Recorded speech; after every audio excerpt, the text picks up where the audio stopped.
قابل احترام بزرگوں، دوست اور بھائیوں، اللہ جل جلالہ من والہ نے اپنے کرم سے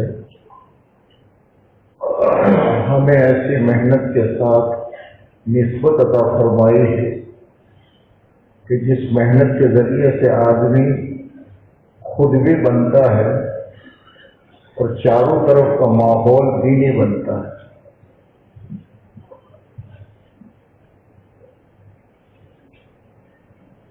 اس محنت کی یہ خاصیت ہے کہ سب سے پہلے تو یہ ہے کہ آدمی خود بنتا ہے۔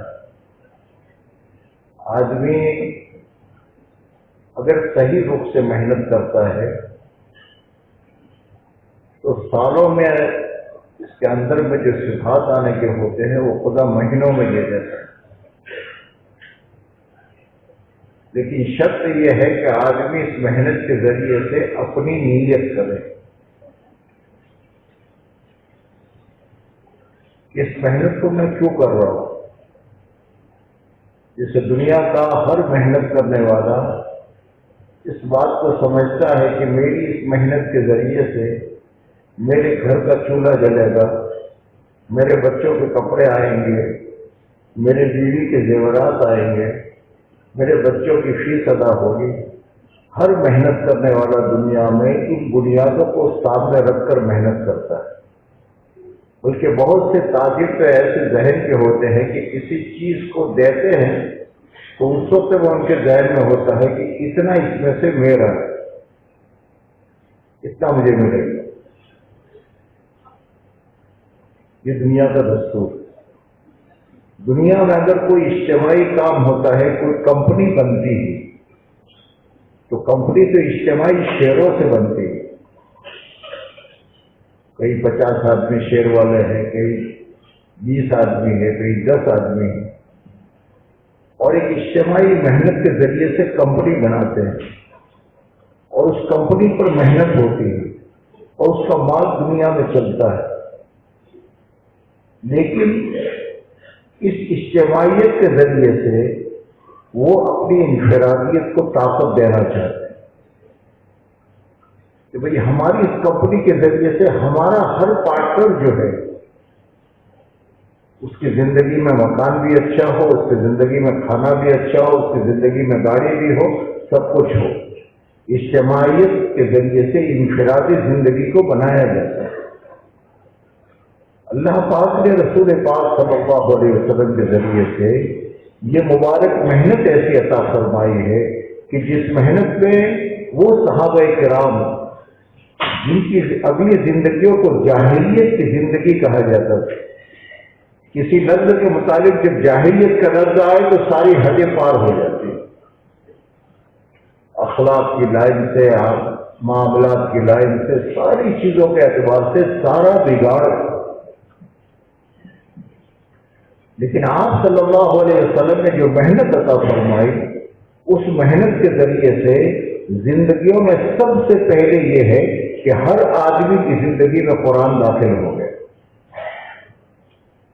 قرآن 100% پوری امت سے زندہ تھا۔ ایمانیات، معاملات، معاشرت، اخلاق، یہ ساری چیزیں 100% ان میں زندہ تھی۔ اس محنت کے ذریعے سے آئے، کوئی الگ محنت نہیں ہوتی۔ اسی دعوت کی محنت کے ذریعے سے ان میں کا ہر آدمی ایمان کے اس مقام پر پہنچ گیا کہ پہاڑ کو اپنی جگہ سے ہلانا ہو تو ممکن ہے، لیکن اس مومن کے ایمان کو ہلایا نہیں جا سکتا۔ اللہ نے وہ زندگیاں دی، نمازیں بنی ان کی، ایک مختصر زمانے میں نمازیں بنی، اور ان نمازوں کی قیمت جو زندگیوں میں داخل ہوئی وہ اتنی کہ ذرا نماز میں خلل آیا پورا باغ وقف کر دیا۔ نماز پہ پڑھ رہے ہیں اور تیر نکالے جا رہے ہیں، نماز میں کوئی حرکت نہیں۔ عبداللہ بن زبیر رضی اللہ تعالیٰ عنہ نماز پڑھ رہے ہیں حرم شریف میں، اور ایک پتھر داڑھی کے اور سینے کے بیچ میں سے گزر چکا ہے، لیکن ذرا بھی وہ اپنی جگہ سے ہل نہیں رہے۔ یہ کہاں کی نماز؟ کون سی محنت تھی؟ کون سا مدرسہ تھا؟ کون سی تربیت گاہ؟ یہی محنت تھی، یہی دعوت کی محنت تھی، جس کے ذریعے سے نمازیں بنی، اور نماز بنی تو زندگی پوری کی پوری صفت صلاۃ پر آ گئی کہ کوئی معاملہ بھی شریعت سے آگے نہیں ہوگا، کہ نماز کے ذریعے سے جو چاہا جاتا ہے کہ ہر آدمی کی زندگی صفت صلاۃ پر آ جائے، یہ اور بنتے بنتے بنتے بنتے یہ طبقہ وہ بنا کہ قرآن کو سمجھنے کے لیے ان کی زندگی کافی تھی۔ یہ دنیا کے علاقوں میں گئے، تجارت کے لیے گئے، لیکن پورے کے پورے ممالک اسلام میں داخل ہو گئے۔ اللہ نے میرے بھائیوں مجھے اور آپ کو یہ بہت بڑی محنت دی ہے، اللہ ناقدری سے ہماری حفاظت کرتا ہے۔ سب سے پہلے میں یہ محنت کر رہا ہوں اس کے ذریعے سے میں کیا لے رہا ہوں، میرے اندر کیا آ رہا ہے۔ میرا اللہ کو چھوڑ کر کہیں اور تو ذہن نہیں ہے، جیسے دنیا داروں کا ذہن ہے مال سے، پیسے سے، دولت سے۔ اگر یہی حال دائی کا ہے تو پھر اس میں اور بنیے میں فرق کیا ہے؟ اس میں اور دنیا دار میں فرق کیا ہے؟ وہ بھی دنیا کے لیے اللہ کے عوامر کو توڑتا ہے، اور وہ بھی دنیا کے لیے اپنے بھائی سے لڑتا ہے، وہ بھی دنیا کے لیے پارٹنر سے لڑتا ہے، وہ بھی مال غصب کرتا ہے۔ اس کو بھی موقع مل جاتا ہے، مال غصب کر رہا ہے۔ کون ہے یہ؟ کساب دائی ہے، کائے کا دائی ہے؟ کون سا دائی ہے جو اتنی بڑی تجارت کر رہا ہے اور اتنے کمپنیوں کا مالک ہے، اور اسے اپنے گھر میں فاقے ہے، اس کے بچوں کے لیے کھانا نہیں ہے اس کے پاس، ساری دنیا چھوٹو کرے گی۔ میرے پیارے بھائیوں، میں آپ کا ساتھی ہوں، میں یہاں بیٹھ کے بول رہا ہوں، اس کے معنی نہیں ہے کہ میں اوپر ہوں۔ آپ میں سے سب سے نیچے آپ کو دیکھو گے تو میں آپ کے پاؤں کے تلووں میں ہوں۔ ہم نے اپنی زندگی کو برباد کر دیا،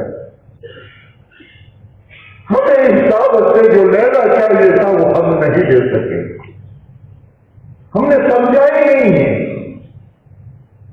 ہم نے سمجھا ہی نہیں۔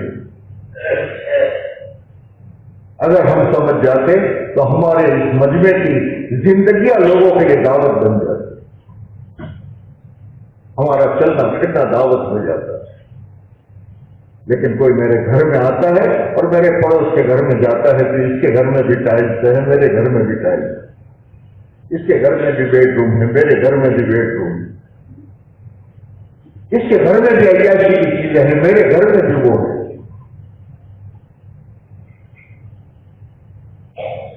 سب سے پہلی چیز میرے پیارے بھائیوں، ہم سب کو سمجھنی، خدا نہ کرے، خدا نہ کرے، خدا نہ کرے کہ ہم وہاں پہنچے تو خالی ہاتھ۔ رونا اس پر نہیں آئے گا جو بازاروں میں زندگی گزار رہے ہیں، رونا ان پر نہیں آئے گا جو فحش کے اڈوں میں زندگی گزارتے ہیں اور وہ جہنم میں جائے۔ ایک ایک میرے اور آپ کے جیسا آدمی جس کے ذریعے سے ہزاروں کو ہدایت ملی ہو اور اس کو پکڑ کر کے اٹھا کے جہنم میں ڈالا جائے، تھوڑا اس پر۔ اس سے پہلی محنت یہ ہے کہ ہماری اپنے اندر کی نیت ہو، یہ گشت میرے لیے ہے، یہ تعلیم میرے لیے ہے، یہ 3 دن میرے لیے ہے، یہ چلے میرے لیے ہے، یہ 4 مہینے میری اپنی ذات کے لیے ہے۔ میں کتنا بن رہا ہوں؟ جیسے تاجر حساب کرتا ہے کہ پچھلے سال کتنا کمایا، اس سال میں نے کتنا کمایا، اس طریقے سے میں اور آپ حساب سے لگائیں کہ پچھلے سال میرا ایمان کس سطح پر تھا اور ابھی کہاں پہنچا، میری نماز سے اللہ کا تعلق کتنا بڑا ہے، مجھے اللہ کی یاد میں کیوں مزہ آ رہا۔ یہ کوئی دوسرے کی چیز نہیں ہے، ہر تاجر اپنا حساب کرتا ہے، کوئی تاجروں کو نہیں کہتا بھائی دیکھو کہیں دیوالا نہ نکالو، کوئی نہیں کہتا، ہر ایک اپنا نکالتا ہے۔ یہ چیزیں یہ ہیں، میں اپنا حساب کروں، آپ اپنا کرو۔ اس محنت کے ذریعے سے ہمیں کیا نفع مل رہا ہے، ہماری اپنی زندگی کیا بن رہی ہے۔ ایک تو پہلی چیز میرے دوستوں ہم سب کے لیے یہ، ہم سب اس کے محتاج ہیں کہ ہماری زندگیوں میں یہ دین آئے، ہم جس دین کی دعوت دے رہے ہیں وہ دین ہماری زندگی میں آئے، ہماری زندگی میں داخل ہو، خالی عبادت کا نام دین نہیں ہے، اسے سمجھیے، یہ سارے جوڑ ہے، ایمانیات، عبادات، معاملات، معاشرت اور اخلاق۔ عبادت لمبی چوڑی ہوگی لیکن مال حرام راستے سے آ رہا ہے،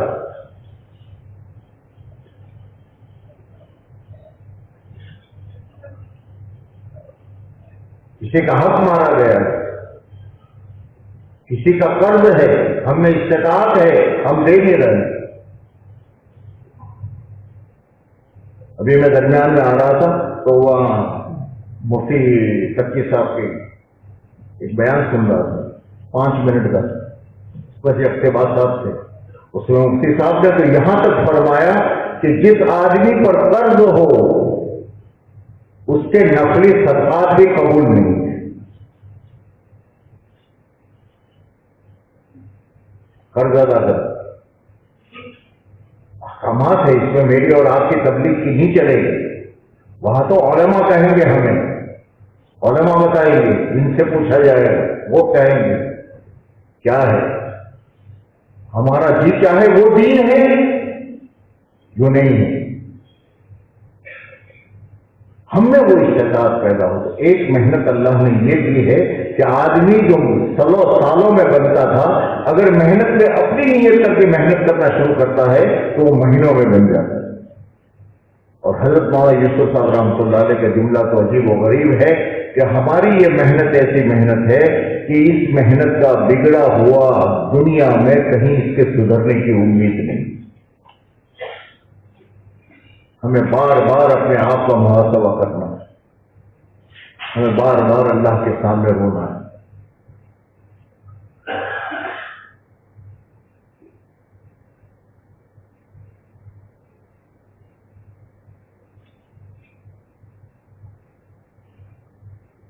ایک بات تو دوستو یہ ہے بنیادی چیز۔ دوسری بات میرے دوستو، یہ محنت جو ہے دعوت کی محنت، اللہ نے اس میں خاصیت رکھی ہے کہ اس کے ذریعے سے دین دنیا میں پھیلے گا، چاہے کوئی کچھ بھی کرے، حالات کیسے بھی خراب ہو۔ انبیاء کرام علیہ الصلوۃ والسلام کی زندگی اور نبی کی آمد کا جو وقت ہوتا تھا، وہ جب دنیا میں بے دینی، شرک، کفر، بد اخلاقی، بے حیائی جب عام ہو جاتی تو پھر حق تعالیٰ شانہ نبی کو بھیجتے، اور نبی کی محنت کے ذریعے سے ماحول بنتا ہے، لوگوں میں دین آتا ہے۔ عام طور پر انبیاء سے دنیا کے جتنے وسائل ہیں ان وسائل کو لے لیا گیا۔ رسول پاک صلی اللہ علیہ وسلم خاتم النبیین ہیں، آپ کا دین قیامت تک چلنے والا ہے، لیکن آپ دیکھیں دنیا میں تشریف لانے سے پہلے ابا چلے گئے، باپ کو بڑا سہارا ہوتا ہے، دنیا میں تشریف لائے، پھر اس کے بعد دادا تھے، 8 سال کی عمر کے ہوئی دادا چلے گئے، امی جان چلی گئی، سارے جو سہارے تھے، چچا کے پاس ہے، بکریاں چرا رہے، اور کام اتنا بڑا دیا گیا۔ اس دعوت کی محنت کی جو جان ہے جس کے ذریعے سے دنیا میں ہدایت پھیلے گی اور دنیا میں ہدایت عام ہوگی، وہ دائی کی قربانی ہے۔ دائی کا اپنے جذبات کو، اپنی خواہشات کو نہیں، اپنی ضرورتوں کو قربان کرو۔ اور حضور پاک صلی اللہ علیہ وسلم اور آپ کے صحابہ پر جو حالات آئے کہ مکہ مکرمہ میں آپ نماز میں ہیں اور کہ اس نے لا کر کے اوج ڈال دی، اس اوج کے بوجھ سے آپ یوں ہو رہے ہیں اور وہ ہنس رہے ہیں، مذاق کر رہے ہیں، گلے میں کھنجر ڈالا گیا، شعب ابی طالب میں قید کیا گیا ہے، یہ سارے مواد تیار ہو رہے ہیں دنیا میں دین کے پھیلنے کے لیے۔ اس دین کو مال کی ضرورت نہیں ہے، پیسے کی ضرورت نہیں ہے، اس کی جان جو ہے وہ جان و مال کی قربانی، خواہشات، اور اس میں سب سے بڑی جو ہے وہ جذبات کی قربانی جو سب کے آخر میں لی گئی حدیبیہ میں۔ محنت وجود میں آئے گی، اللہ کے لیے وجود میں آئے گی تو یہ دین پھیلے گا، چاہے کوئی کتنا پلان بنا لے، دنیا میں کوئی کتنی اسکیم میں چلا رہے دنیا میں، لیکن دین پھیلے گا۔ اور دنیا کے ممالک کی کارگزاری آپ کے سامنے ہے، کوئی لانے کی ضرورت نہیں ہے، یہ میری اور آپ کی حیات میں ہے یہ ساری چیزیں۔ انگلینڈ کا دین دیکھ لو، آسٹریلیا کا دین دیکھ لو، ساؤتھ افریقہ کا دین دیکھ لو، کینیڈا کا دین دیکھ لو۔ وہ جنہوں نے ٹھان رکھی تھی کہ پوری دنیا سے اسلام کو ختم کر کے ہم باطل کو چلائیں گے اور پوری دنیا میں باطل کو پھیلائیں گے، جیسے اللہ نے موسیٰ علیہ السلام کے فرعون کے گھر میں تربیت کی، ویسے خدا نے ان ملکوں میں اللہ اکبر کے اذان کو زندہ کر دیا۔ یہ وہ محنت ہے، یہ مال سے نہیں پھیلا، یہ پیسوں سے نہیں پھیلا، یہ دولت سے نہیں پھیلا، قربانی ہے۔ اور جب قربانی کوئی دیتا ہے تو پھر اس کے پاس صلاحیت نہ ہو، اسے بولنا نہیں آتا، لیکن اس کے ذریعے سے خدا کام دیتا ہے۔ ہماری محنت کی بنیادی چیز یہ کہ ہماری محنت میں جتنا مجاہدہ اور قربانی ہوگی، خدا اپنے کرم سے، ہم کچھ نہیں کریں گے، ہم تو ٹوٹے پھوٹے لوگ، لیکن ہم بھوکے رہ سکتے ہیں، ہم پیدل چل سکتے ہیں، ہم لوگوں کی کڑوی کچہری کو برداشت کر سکتے ہیں، ہم لوگوں کی نعتوں کو برداشت کر سکتے ہیں، اللہ کے لیے، اپنے لیے نہیں، دنیا کے لیے نہیں، اللہ کے لیے۔ مسجدوں سے دھکے دیے جا رہے ہیں، کوئی مار رہا ہے، جانتے ہو علی گڑھ یونیورسٹی میں کام کیسے شروع ہوا؟ جب مجھے ایک میواتی بزرگ نے بتایا تھا کہ شروع میں جب میوات کی جماعتیں وہاں بھیجتے تھے تو یہ بچے ان سب کا مذاق اڑاتے تھے، وہ بیچاری جماعت سیدھی کبھی سردیوں کے زمانے میں چاروں طرف سے بند کر کے پنکھے چالو کر دیے جاتے تھے۔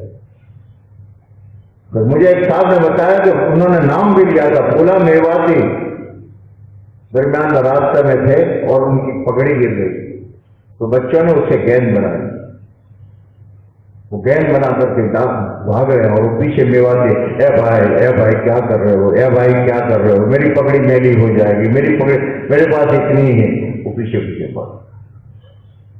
انہوں نے کہا بس یہ جماعت آئی اور اس کے بعد وہاں سے کام شروع۔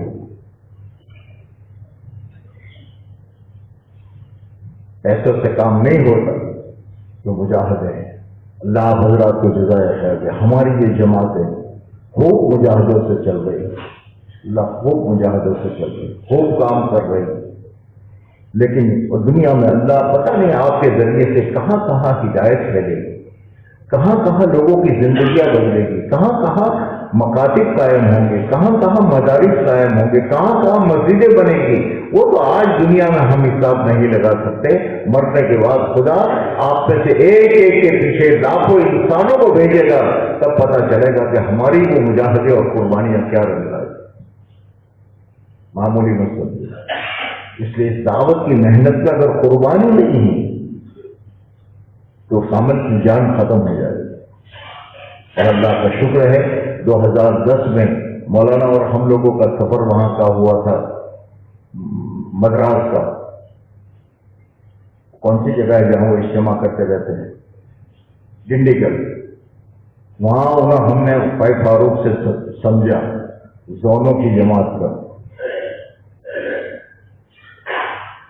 اور سیدھے ہم لوگ آئے کنتھاریا، اور کنتھاریا میں بیٹھ کر ساتھیوں کے سامنے رکھا کہ بھائی ہم یہ دیکھ کر آئے ہیں اور اس طریقے سے وہ لوگ کام کر رہے ہیں، ہمیں اب ہر بستی میں جماعتیں بھیجی۔ تو ہمارے بہت سے ساتھی اس وقت، مجھے یاد ہے میرے دوست جو ہے نا ہمارے فضل جی، انہوں نے کھڑے ہو کر کہا مول صاحب آپ کیا کہہ رہے ہو، ہم تو وہاں جا کر یہ معلوم نہیں کر سکتے کہ مسلمان اس گاؤں میں کتنے ہیں۔ کبھی ساڑیاں لے کر جاتے ہیں، کبھی چھاتا لے کر جاتے ہیں، کیا ہوگا؟ اور ہوا کئی جماعتوں کے ساتھ ہوا. یہ ہماری کھیڑا والوں کی جماعت کو تقریباً پیٹلاک کے رکشا، وہ اپنے اسکوٹر والے اور کتنے نے گھیرا چاروں طرف سے، اور راتوں رات جلوس کی شکل میں جیسے ذلیل کیا جاتا ہے ویسے نکل گیا. یہ نہیں ہو. لیکن اللہ جزائے خیر کے ساتھی جمع. سب سے بڑا فائدہ یہ ہوا کہ ہمارے ساتھیوں میں بڑی عجیب جفاکشی پیدا ہو. پورے گاؤں میں کسی درخت کے نیچے پڑے ہوئے. کون ہے یہ؟ کون پڑا ہوا ہے درخت کے نیچے؟ جس کے گھر میں اے سی ہے، جس کے گھر میں بہترین باتھ روم ہے، جس کے گھر میں غسل کی چیزیں ہیں، جس کے گھر میں ساری چیزیں موجود ہے، ایسا آدمی درخت کے نیچے پڑا ہوا نہیں. لیکن اللہ تو دیکھ رہا ہے.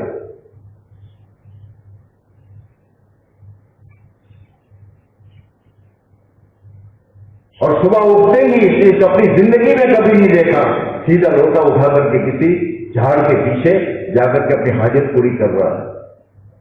جس کے بیڈ کے قریب نہیں یہاں اس کا باتھ روم ہے گھر پر، کیا یہ اللہ نہیں دیکھ رہا؟ ہمارے ماشاءاللہ مال والے ساتھی، ذمہ دار، بوڑھے چلے. حق تعالی شانہ نے پتہ نہیں کیا کیا قلوب کو متوجہ کیا، قلوب متوجہ ہوتے رہے. مسلمان تو اس کی جگہ اللہ کا شکر ہے کئی جگہ پر مکاتب قائم ہو گئے، کئی بچے مدرسوں میں چلے گئے، کئی علماء اپنی جگہ حرکت میں آئے. مجھے یاد ہے اس زمانے میں یہ نرم نام کا کوئی اجتماع تھا، اس میں میں اور مولوی یونس ٹوڈیا گئے ہوئے تھے. اس زمانے میں مولوی صاحب مجھے ملے اور مجھے کہا کہ یہ مولوی صاحب جو ہے وہ سب 5 بستیوں میں پڑھانے جاتے ہیں. میں نے ان کو بلایا، ان کو سب کیسے کرتے ہو؟ ان کا وہاں سائیکل لے کر صبح کو نکلتا ہوں، 9 بجے گاؤں میں پہنچتا ہوں، وہاں 4-5 بچے ہیں، ان کو قرآن پاک سکھاتا ہوں، ان کو کچھ پڑھاتا ہوں، پھر اس کے بعد میں وہاں سے دوسرے گاؤں میں سائیکل لے کر جاتا ہوں. پھر وہاں ان کو وہاں ظہر کی نماز کے آس پاس کا وقت ہوتا ہے، وہاں کچھ بچے جمع ہو جاتے ہیں، ان کو پڑھاتا ہوں. پھر ان کا پھر سائیکل لے کر وہاں سے جاتا ہوں، 3-4 بجے فلاں گاؤں میں پہنچتا ہوں، عصر کے وقت فلاں گاؤں میں پہنچتا ہوں، مغرب کے وقت فلاں گاؤں میں پہنچتا ہوں. میں نے کہا مولانا تنخواہ وغیرہ کا نظام کہاں سے ان کا نہیں ہوا؟ وہ اللہ دے گا، اللہ دے گا. یہ پورا سفر آپ کا پورے روزانہ کتنے کلومیٹر کا ہوتا ہے؟ اگر اس بستی سے نکل کر کے وہاں گھوم کر کے شام کو پہنچتا ہوں تقریباً 30 سے 35 کلومیٹر. کئی علماء کھڑے ہو گئے، کئی ساتھی کھڑے ہو گئے، کئیوں کو رونا آیا. بہت سے ساتھی ہمارے روئے اور رو رہے ہیں، اور کتنوں تک دین کی بات پہنچی. سب سے بڑا فائدہ ہوا کہ ہم بنے، ہم بنتے چلے گئے.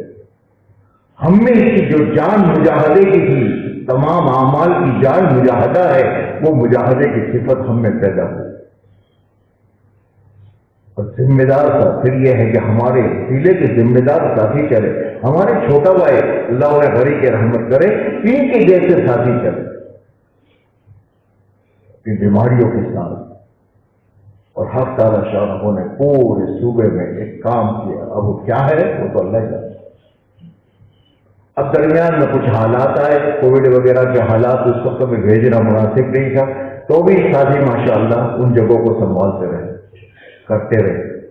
ہمارا جوان طبقہ یہ بڑودا کے ہمارے بچے جو ہے، یہ رمضان کے مہینے میں تراویح کو زندہ کرنے کے لیے روزہ رکھ کر افطاری لے کر کے شام کو نکلتے ہیں، اور 25 کلومیٹر 30 کلومیٹر پر جا کر کے یہ نماز پڑھاتے ہیں، وہاں افطاری کرتے ہیں، اور اس کے بعد میں واپس ہوتے ہیں. ہمارا جوان، ہمارا بچہ، ہمارا بوڑھا، ہمیں بوڑھوں کو منع کرنا پڑا کہ وہ ایک بوڑھے کی وجہ سے ساتھی پیدل چلے. ہماری جماعتوں نے پیدل چلنا چھوڑ دیا، جماعتیں پیدل چلے اور خوب چلے. 30 کی باتیں 28 30 کا تو یاد ہے، ایک جماعت ایک دن میں چلی. اور پورے چلے میں کوئی 250 کوئی 300 کوئی 400 کوئی 500 کلومیٹر چل کی جماعتیں آ گئی. یہ وہ چیزیں ہیں جو آدمی کو بنائے چلائے. اب اس کے لیے میرے دوستو اللہ کا شکر ہے، اللہ کا کرم ہے، حالات نارمل ہو چکے ہیں، سب کچھ ہو چکا ہے. اب میں آپ سے پوچھتا ہوں، کیا زون کی جماعتیں شروع کرنی چاہیے؟ بولو، ایک ساتھ بولو. زون کی جماعتیں اب شروع کرنی چاہیے، کرنی چاہیے. اس سے ہم بنیں گے، بہت طاقت آئے گی ہم میں، بہت ہمت آئے گی. اور یہ میرے ساتھی، یہ میرے اور یہ گجرات جو ان مجاہدوں کا عادی نہیں، یہ مجاہدے کریں گے، بنیں گے، بنتے چلے جائیں گے. ایک ایک جوان ہمارا بنے گا. اس کے لیے اس سال ہمارا اجتماع جو دسمبر کے اجتماع شروع ہوں گے، چونکہ 1 دسمبر سے لے کر 5 دسمبر تک یہ بنگلہ دیش میں قرآنوں کا جوڑ ہے، اس میں ہم لوگوں کا جانا طے کیا ہے. تو بظاہر یہ ہے کہ 6 کو ہماری واپسی ہوگی. اس کے بعد ہمارے اجتماعات شروع ہوں گے. اب کتنا وقت باقی ہے؟ 7-8 پہلا اجتماع ہوگا. 2 مہینے اور 22 دن، یعنی 2 چلے. جن حضرات کی تاریخیں جنوری میں آئے گی، بعد میں آئے گی، ان کی 2 راؤنڈ جماعت کے ہو سکتے ہیں، زون کی جماعت. جن کی دسمبر کے شروع میں آئے گی تو ان کے 1 ہو سکتا ہے. اب اس کے لیے ذرا یہ بتاؤ کہ کون سے زون، کون کتنے لوگوں کے پاس میں وہ زون کی کتنے روٹ ہے، جو آپ کو بتایا اس سے مطلب 5 دن 5 گھروں سے زیادہ ہو وہاں قیام کرنا ہے، اور 5 سے کم ہو وہاں جا کر کے ملاقات کر لینی. اس اعتبار سے ہر ضلع والے نکالو کہ آپ کے پاس میں کتنی بستیاں، اور ہر بستی میں اس وقت کہہ دیا تھا کہ کم سے کم 48 گھنٹے ٹھہرنا. اب ایسی بستیاں کتنی ہیں؟